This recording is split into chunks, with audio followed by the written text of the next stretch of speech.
Welcome to Herb Tech Talk, your source for all things cannabis. I'm Isabella, and on this week's segment, we're talking with Donnie P, author and entrepreneur. Mr. P owns a dispensary in the enchanting town of Jeanerette, Louisiana. Thank you for joining us today. Thank you. It's a pleasure being with you, Isabella, to talk about the cannabis industry. Yes, so you wrote a book called How to Catch a Mouse with No Cheese. It's a pretty straightforward title, so I believe that the 5 principles you teach in your book have had a huge impact in how you live your life and do business. So tell us about you, your journey, what inspired you to open a dispensary? First of all, like I say, it's a pleasure to talk about the cannabis industry with you. And our dispensary is over in Houma, Louisiana, which I'm from, Jeanerette, Louisiana.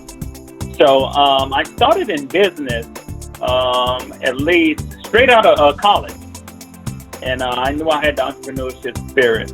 And how I became an entrepreneur was that my dad told me that he said, "Donnie, I'm not paying your bills anymore," and that was an eye opener for me.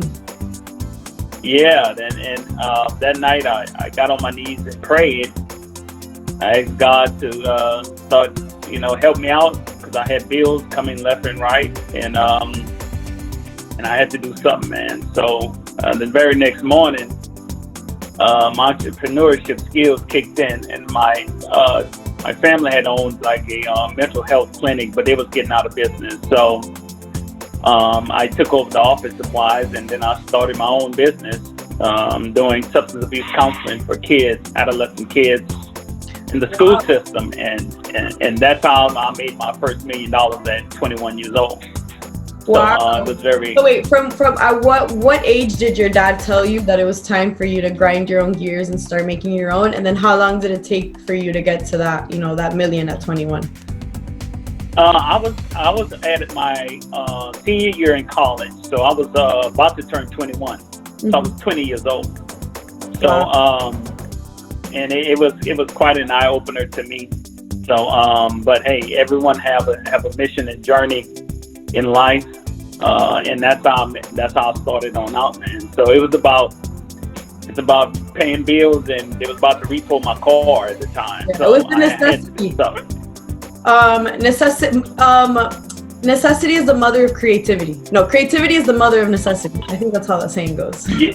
Yes, you're absolutely right. And then after that, man, I opened up multiple businesses, and I got a little arrogant. And after that, I lost all my money, my first $1 million at 25 years old. Wow. I blew a lot of money. Yeah, I blew a lot of money during that time, man. And I look back on it today, and I was being foolish with my money. But I didn't come from money, so that's totally different. Yeah, so you learned that lesson. You learned that lesson through your encounters in business. And then what led you to get into the cannabis industry? Well, me and my brother, I made my second $1 million doing long-term personal care services with my brother. And after that, man, we had a phone call from one of our friends. Louisiana was offering bids out participants to help out get started their cannabis industry. Louisiana been having the cannabis on the books since the 80s, but they didn't have like a distribution set up for the public. And right now it started like 3-4 years ago, and we submitted our proposal, and man, we done our due diligence. It was very competitive. It was very hard to get into the cannabis industry in Louisiana. And then me and my brother got our ducks in a row, our components in a row, and came up with the paperwork, found us a pharmacist, because it's medicinal cannabis that's legal right now.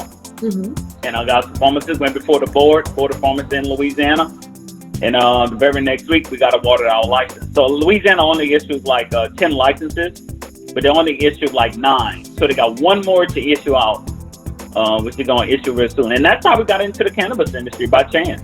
We had nothing. It was the right place. You were in the right place at the right time. So it was an overall struggle to get to be established and to get to where you are. So what do you actively do now to overcome the struggles of owning a dispensary now that you know that you're there? Well, the struggles, number one, to deal with is getting familiar with your customer base. That's number one. That's the first struggle you're gonna have, because we had to do a lot of educational stuff concerning the public, because cannabis had the stigma on it since the 80s. They put the stigma on it that didn't need to be there. And we had to educate the public, first of all. And number two, dealing with the money issues. We didn't have no big deal dealing with the money issues because we've done a private stock offering. We wanted the community to get involved. A lot of people cannot get into the cannabis industry dealing with the license part, because we had the license. It was just, getting other people involved also that want to get into the cannabis of course, industry. You need to have that sense of competition, because it can't be just you in the market. Yes. So that's the hardest part, man. And getting a license was hard. Educating the public was hard. Getting the money was the easy part for us. So you cater mainly to an older demographic who had to go through that educational phase to be able to become customers, versus the younger populations, which already are just more predisposed to being open mind to it? Yes, the older population was our hardest population to meet. But since they tried the product, they know the product's good, and they are frequent customers right now. And what I like about it, man, is that we're helping so many people with so many medical conditions. It's unimaginable. And that's what more about that. Tell us about the people that you serve. Excuse me, I'm sorry, I didn't get your question. No, it's okay. Tell us about you and your customers, the people that you serve. Well, we have customers dealing with all types of medical conditions. PTSD, we're helping soldiers out. We're helping people with high blood pressure, anxiety, depression, all types of muscle chronic diseases, chronic muscle disorders. We're helping so many people with so many medical conditions. It's unbelievable to me, and that's what makes me happy. Yes, it's the true impact that you get to have with people. So, are you registered as a minority-owned dispensary? I feel like I saw that in your LinkedIn. We currently applying for it right now as a minority dispensary. I got to get some more information on that, but I'm looking to join the association to become a dispensary that's licensed with it. So I'm trying to start the paperwork to get associated with it, because we bring a lot of knowledge as a minority-owned dispensary into the business. So I'm looking forward to joining the organization and get some more information on it.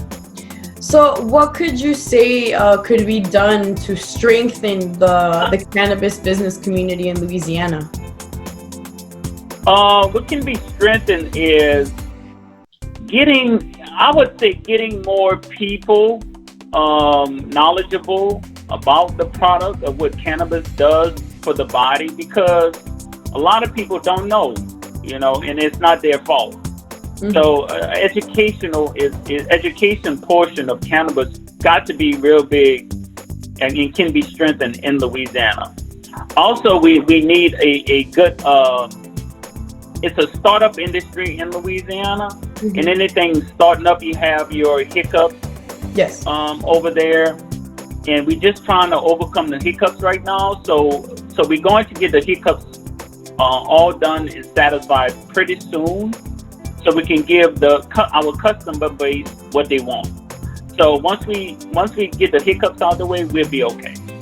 Okay, once you're able to be able to provide those initial that kind of fire starter for the startups.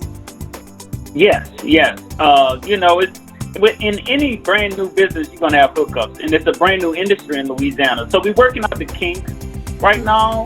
We're not like Colorado and California, who's been in the game for a long time. Yeah, it's totally different, man. So, but we working it out slowly but surely, man. It's painstakingly slow, but not to my liking. And what is your outlook for cannabis in Louisiana? The outlook is very bright. I see it's a booming industry. Everyone loves it. Everyone I comes across likes it, man. It's going to be a booming industry. It's going to be at least the #1 industry besides oil and gas in Louisiana. Wow. Louisiana is the big oil and gas state. That's a bold statement. Yes, it is. Yes, it is. I'm predicting, mark my word, in about, I would say about 5 to 7 years, cannabis will be a major player in the Louisiana market. Besides oil and gas. The whole United States, Louisiana and everywhere else, because I do believe that it will become federally legal within the next 12 months. It's just to happen, and I believe that the green rush is really about to happen. And I think Louisiana in particular, I think you're already very well positioned in comparison to everybody else. You just have to keep growing. Yes. So if we plan on, our future is to plan on growing, getting in other states, because they're going to be looking for minority-owned vendors, dispensaries, and we have knowledge firsthand about the industry, and then we have the money. So that's how we're looking at going to other states with our brand. Okay, and kind of going back, kind of shifting gears to talk about how to catch a mouse with no cheese. What can you tell our audience? How can they catch their mouse with no cheese? Well, dealing with entrepreneurship, I would say number one, you gotta have faith. If I didn't have faith, I wouldn't even be an entrepreneur. Because I started off with no money. So and you got to have the resources to be successful in business, because it's not easy. It's very hard.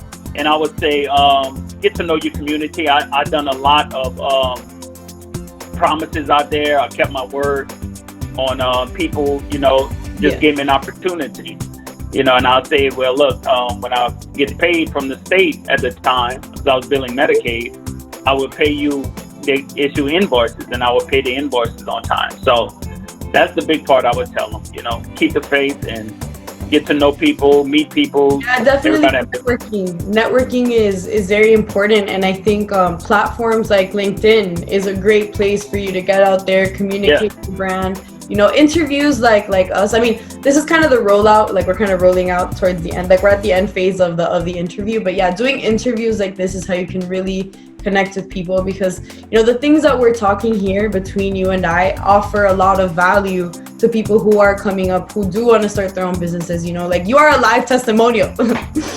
So I think it's awesome. I'm gonna kind of outro you out. So thank you very much, Donnie, for your time today. We got to learn about your journey, how you went from being a young man to whose dad told him that you had to grind your gears, to owning, 2 very successful franchise businesses, to now owning a dispensary, to being well positioned in the Louisiana cannabis market. Yeah, definitely everybody should check out. I will leave a link to your book, How to Catch a Mouse with No Cheese. Where can we find it, Donnie? Also, you can find it on Amazon. Okay. You can also find it on Barnes & Noble's website, and also on Smashwords. I'm everywhere. All you gotta do is Google the book's name. I'll add a link in the captions so our audience can definitely check it out, because I know that it's been read in multiple countries. Yes, it has. I've been in 6 different countries. I've done a lot of interviews, and I'm still doing podcast interviews. Amazing. Okay, so you're used to speaking. Yeah. This is easy for me. I love. No, I'm glad. Thank you for coming on and accepting this invitation. Thank you, Isabella. It's been a pleasure.